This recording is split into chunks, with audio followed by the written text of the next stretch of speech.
Salah satu ulama fikih Syafi'i yang terkemuka yaitu Imam Ibnu Hajar Al-Haytami dalam kitab beliau yaitu Al-Fatawa Al-Fiqhiyah Al-Kubra menyatakan bahwasanya termasuk bid'ah yang paling buruk adalah ketika ada umat Islam yang ikut-ikutan perayaan agama lain dengan ikut makan-makan, memberi atau menerima hadiah dari mereka. Padahal Rasulullah SAW telah bersabda, "Man tasyabbaha biqaumin fahuwa minhum." Barang siapa yang menyerupai sebuah kaum, maka dia termasuk bagian darinya. Lanjut keterangan Imam Ibnu Hajar tersebut. Bahkan Imam Ibnu Hajj yaitu dari mazhab Maliki menyatakan bahwasanya seorang muslim tidak halal menjual sesuatu kepada non-muslim untuk kepentingan perayaan mereka seperti daging, lauk, dan pakaian untuk acara tersebut, serta tidak meminjamkan sesuatu sampai kendaraan untuk perayaan tersebut karena hal itu berarti membantu mereka dalam kekufuran. Dan bagi pemerintah harus mencegah umat Islam dari melakukan hal-hal tersebut. Ulama-ulama Syafi'i yang lain juga sepakat dengan pendapat yang sama. Bahkan dalam mazhab-mazhab selain Syafi'i pun mereka berpendapat sama, seperti Imam Ibnu Ilish dari mazhab Maliki dalam Fathul Ali Al-Malik fil Fatawa ala mazhab Malik, Imam Ibnu Nujam dari mazhab Hanafi dalam Al-Bahrul Ra'iq, Imam Abu Najah Al-Hajawi dalam Al-Iqna fi Fiqhi Madhabi Ahmad bin Hanbal, dan sebagainya.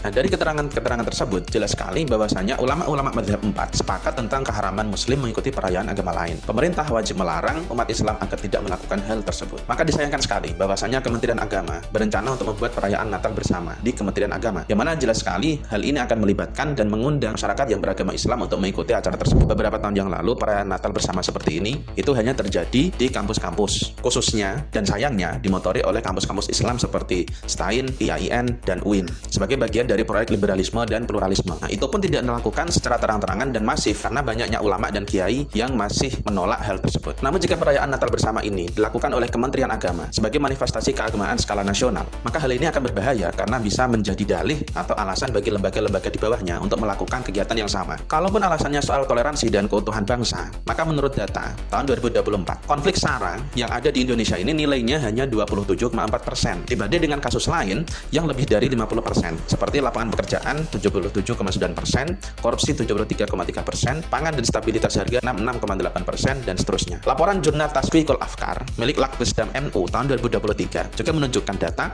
bahwa dari kasus konflik pertikaian agama yang terjadi di Indonesia itu, yang merupakan konflik antar umat beragama itu hanya 34%, dan yang 64% adalah konflik intern atau di dalam agama itu sendiri. Maka jika kita padukan dua laporan tersebut, maka data konflik antar agama itu hanya 9,3%. Nilai yang sedikit dibandingkan dengan masalah-masalah sosial yang terjadi karena faktor ekonomi, hukum, dan seterusnya. Jadi kalau perayaan Natal bersama dan kegiatan-kegiatan pluralisme lainnya ini dilakukan atas dasar konflik antar agama, maka hal itu kurang relevan dan kurang kuat argumentasinya. Dan yang jelas terjadi adalah penolakan terhadap keterangan para ulama. Semoga saja orang-orang yang mengkritik hal ini tidak dicap sebagai wahabi agama, seperti halnya para aktivis lingkungan yang mengkritik perusakan lingkungan yang ada di Sumatera, Kalimantan, dan tempat-tempat lain di Indonesia ini dianggap sebagai wahabi lingkungan. Wallahu a'lam bishawab. Assalamualaikum warahmatullahi wabarakatuh.